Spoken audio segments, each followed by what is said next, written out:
Demetrio Steffè, primo gol con la maglia del Cerris Mussane e prima vittoria stagionale interna, pomeriggio perfetto. Sì, giornata perfetta, cercavamo da un po', avevamo tanta voglia, penso, soprattutto nel secondo tempo si sia visto.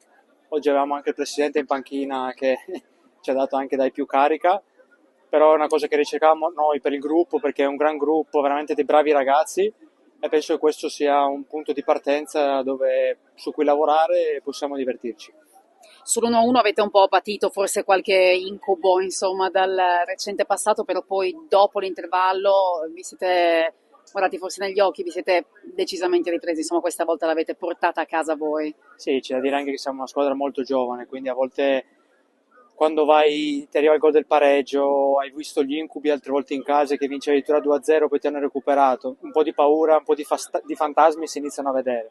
Però questo gruppo ha tanta voglia, sono i giovani che hanno tanta voglia di lavorare e penso che si riesca a creare qualcosa di bello. Infatti il secondo tempo, come hai detto anche te, siamo guardati negli occhi e mi ha detto usciamo, una cosa bisogna fare, vincere. E così è stato in un modo o nell'altro, ma i 3 punti sono quelli che contano.